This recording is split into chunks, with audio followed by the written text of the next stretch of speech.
Nossa aula de hoje, nós vamos trabalhar outro regime, né? Nós trabalhamos com a monarquia na aula passada, hoje nós vamos trabalhar com o absolutismo, né? E aí nós estamos vendo algumas imagens, né, do que representa esse poder absoluto, né? O rei e a sua coroa que ele usa como centro, né, do poder da nossa aula de hoje.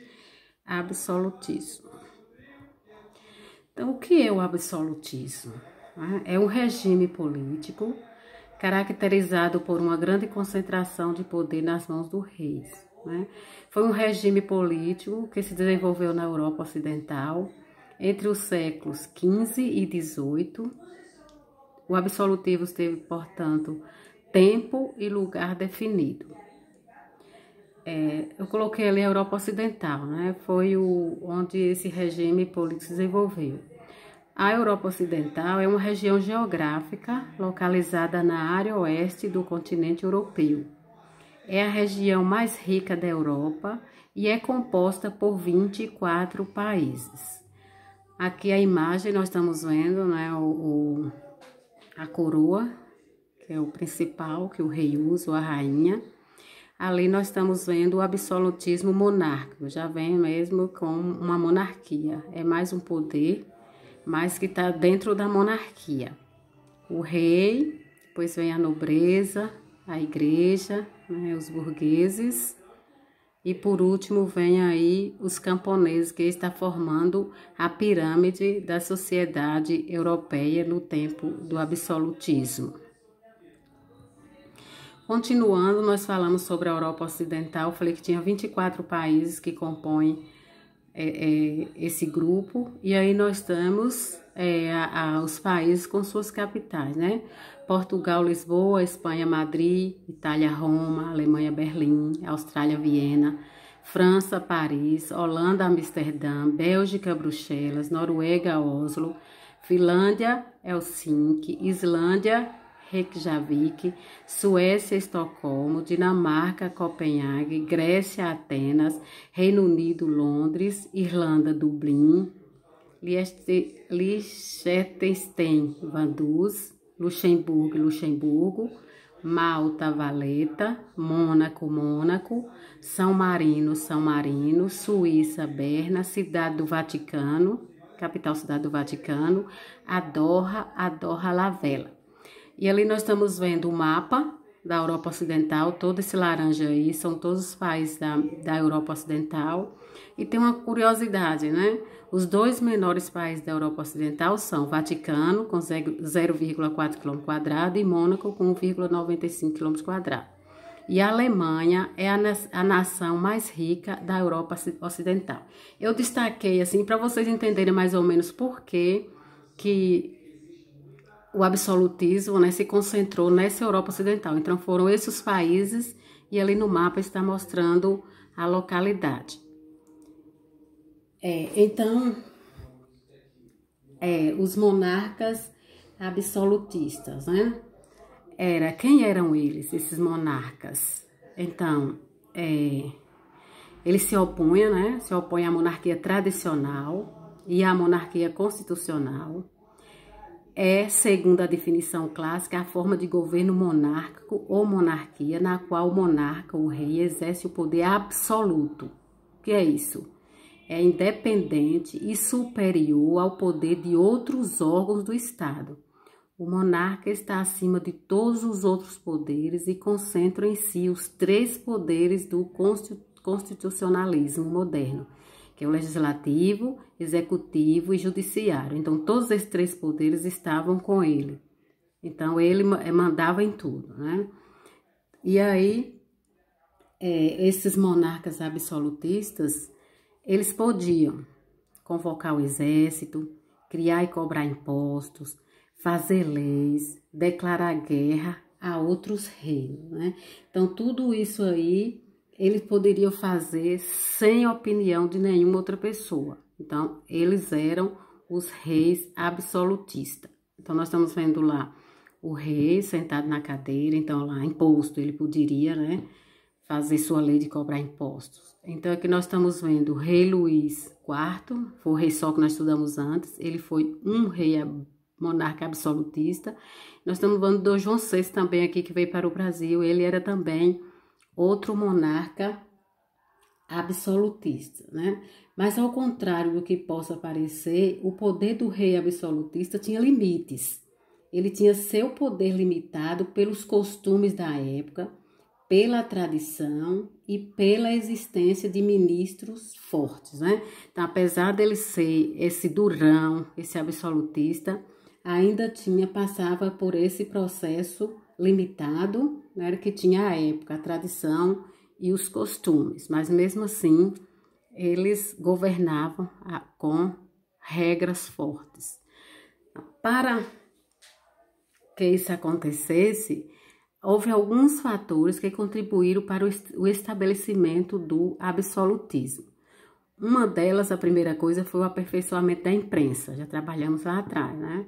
A imprensa melhorou o sistema de comunicação em toda a extensão do reino, aumentando o poder do rei sobre seus súditos, né? Então, melhorou a imprensa, melhorou também o sistema de comunicação. Outro fator foi a reforma protestante, né? Nós trabalhamos também já, enfraqueceu o poder universal do Papa, propiciando assim o fortalecimento do poder do rei, né? Então a reforma protestante teve todas aquelas manifestações, né? Todo o processo da reforma protestante, e aí houve também assim o fortalecimento do poder do rei. E por último, a política da caça às bruxas foi outro fator que contribuiu para o absolutismo, o poder real. Foi aplicada contra as populações camponesas. Os reis espalharam pânico no campo, acusando os camponeses, sobretudo as mulheres, de praticarem feitiçaria. Então,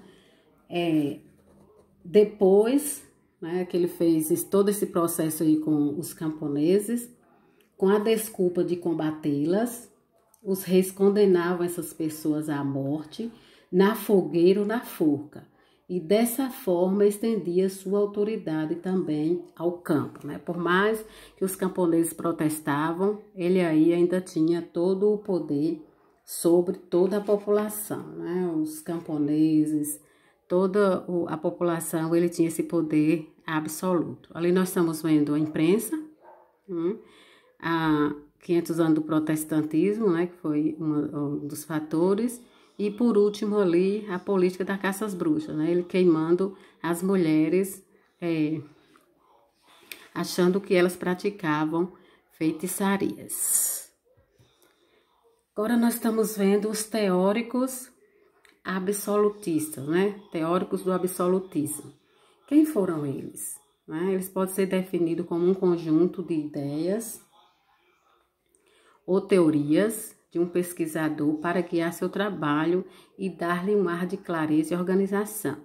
Em certo sentido, o marco teórico é uma maneira e prevê como será esse trabalho, pois conta com ideias ou teorias prévias à realização da pesquisa, que será o espaço para ser colocado em questão e analisado. Conforme os reis aplicavam sua autoridade em toda a extensão do reino, surgiam pensadores que refletiam sobre o absolutismo monárquico. Então, eles eram pessoas inteligentes, estudadas, né? E que eles tinham uma teoria. Então, eles escreviam, faziam suas pesquisas, de acordo com os trabalhos que eles iam criando. E dentro dessa teoria é que vinha agora a prática, né? Então, era um marco teórico, como eles previam fazer esse trabalho. Então, eles pensavam, escreviam, pesquisavam para poder chegar à prática, né? E dentre esses teóricos aí, conforme os reis, né, impunham sua autoridade em toda a extensão do reino, surgiam esses pensadores que refletiam sobre o absolutismo monárquico. Alguns deles justificavam esse regime político. Entre eles, cabe destacar, né? Eu coloquei só dois aí, que foi Thomas Hobbes, né? E Jacques Rousseau. Esses dois eles foram mais destacados na teoria absolutista. Thomas Hobbes, de 1588 a 1679, ele foi um filósofo inglês, autor de Leviatã. Dizia que no princípio os homens viviam em estado natural, obedecendo apenas a seus interesses particulares. Por isso a vida era uma guerra permanente de todos contra todos, e o homem era o lobo do homem. Então, para evitar a destruição da humanidade, os seres humanos teriam renunciado a todo o direito e toda a liberdade em favor de um único senhor, que era o Estado absolutista. Portanto, segundo Hobbes, foram os próprios seres humanos que entregaram seu poder a um homem ou monarca absolutista. Então, ele estava todo o seu pensamento, toda a teoria de acordo com o absolutismo. Jacques Você, ele foi de 1627, né, até 1704. Ele já era aí francês, é um bispo francês e autor do trabalho A Política Tirada da Sagrada Escritura, uma teoria apoiada na Bíblia. Então, para você, né, o rei era o representante de Deus na terra e, como tal, era infalível. Assim, o direito que o rei tinha de governar de modo absoluto era de origem divina, ele acha que já era de Deus. Então, por isso, a teoria criada por você é chamada de teoria do direito divino dos reis. Segundo essa teoria, o maior crime que um súdito podia cometer seria, então, de traição ao rei, né? Que ele dava o nome de lesa majestade. Aí o absolutismo variou no tempo e no espaço. O rei que melhor encarnou o regime absolutista na Europa Ocidental foi o francês Luís XIV, né, que era o rei Sol. Então, esses dois principais teóricos aí, então, eles escreveram de acordo com o seu pensamento, seus trabalhos sobre a teoria absolutista, né, para depois colocar em prática. E nós estamos vendo os dois teóricos absolutistas. Nós falamos lá atrás que o Luís XIV, né, o Rei Sol, nós já falamos sobre ele na aula anterior. Ele foi o rei que melhor encarnou o absolutismo na Europa Ocidental, de 1643, né, 1715. Então, o Rei Sol que reinou, de fato, 54 anos, né, e aí no poder, no poder ele julgava, punia as pessoas, dava ordem, fiscalizava sua execução, né? Decidia pessoalmente pelo Estado francês e, enfim, agia de acordo com a frase atribuída a ele: o Estado sou eu. Né? Então, ele tinha toda essa autoridade de falar até que o Estado era ele. Então, durante seu longo reinado, além de usar o exército para impor sua autoridade, Luís XIV procurou também atender aos interesses da nobreza e da burguesia. Foi o que ele fez. Atraiu a nobreza, distribuindo pensões e cargos bem remunerados. E na sua corte, no famoso Palácio de Versalhes, residência do rei, abrigava e sustentava milhares de outros nobres, garantindo-lhe uma vida de luxo e ostentação. Para agradar a burguesia, Luís XIV entregou a direção da economia, né? Foi a Jean Colbert, que ele era membro de uma importante família burguesa. Então, para manter a balança comercial favorável, Colbert aumentou os impostos sobre os produtos estrangeiros, dificultando a sua entrada no país, e diminuiu os impostos sobre as exportações francesas. Além disso, concedeu prêmios em dinheiro e várias manufaturas francesas, sobretudo as de artigo de luxo. Colbert também estimulou a economia, mas não conseguiu equilibrar as finanças, principalmente por causa dos gastos escandalosos da corte, das sucessivas guerras externas e da fuga de capitais, motivada pela intolerância religiosa. É que em 1685 o Rei Sol, né, Luís XIV, proibiu a liberdade do culto dos protestantes, né, muitos deles ricos e negociantes, que por isso deixaram o país rumo à Suíça, Inglaterra e Holanda, levando consigo seus capitais. Então ele foi esse absolutista aí, que governou do seu jeito, né, e ainda colocou na direção da economia, né, esse Colbert, que fez também de acordo com o que ele queria. Então, nós estamos vendo aí a imagem de Luís, né, 14, o homem que mudaram o mundo, né, de acordo com o que ele fez, com toda a sua autoridade. Então, ele foi um dos reis absolutista monárquico. Nós já falamos, né, sobre o reino de Luís XIV, aí que ele, né, encarnou o absolutismo na Europa. Então, tudo isso ele fazia, julgava e punia, dava ordem de fiscalizar sua execução, né? Isso aí já foi falado, que o Estado sou eu. Aí, dentro desse processo aí do absolutismo, a gente teve, né, um estilo artístico chamado o Barroco Europeu. O que era esse Barroco? O Barroco é um estilo artístico. Ele pode ser em construções, pode ser em pinturas, né? Aqui no Brasil mesmo tem muitos estilos, né, de igrejas do estilo barroco. Então, ele surgiu no século XVI, na Itália, e se estendeu até o começo do século XVIII, caracterizado por ter uma estética com excesso de ornamentos e representações do divino, Deus, né? Ele tinha mais, processo dele era mais com o divino. Então, o estilo barroco é marcado pelo rebuscamento, requinte e exagero de adornos. Esse movimento surgiu com a missão de resgatar as ideias teocentristas, né, e conter a reforma protestante de Martinho Lutero. Foi o estilo de pintura predominante na Europa de Luís XIV e tinha como principais características, essas daí, né, a disposição dos elementos na tela quase sempre em diagonal, era o gosto pelas oposições, né, com acentuado contraste entre o claro e o escuro, entre a luz e a sombra, barroco, e a predominância de temas religiosos, ou ligados à vida na nobreza, ou ainda ao cotidiano das pessoas comuns. E tinha dois representantes, né, artísticos, pintores da época, que era Diego, né, Velázquez e Anthony van Dyck. Então, aqui nós estamos vendo duas pinturas, né, duas artes dele, que foi a Velha Cozinheira, né, que era de Diego Velázquez, e tinha outra pintura também, que era Os Filhos de Carlos I, né, que quem pintou esse quadro foi Anthony van Dyck. Então, nós vimos lá que as características, né, deles era diagonal, tá vendo aí como diagonal? O claro e o escuro, né? Nós estamos vendo aí outra característica, a luz e a sombra.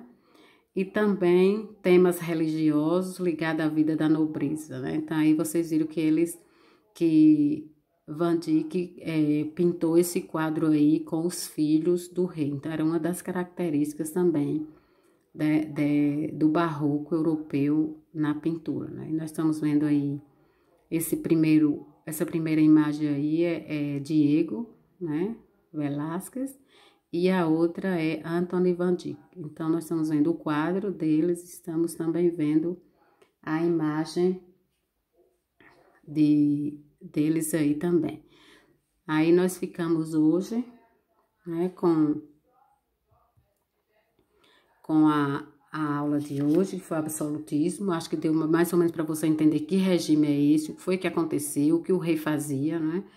E aí eu acho que vocês deu muito bem para entender mais ou menos o que é o absolutismo. Tirei tudo do livro, né? Algumas pesquisas também pesquisei, mas é assunto do livro, né?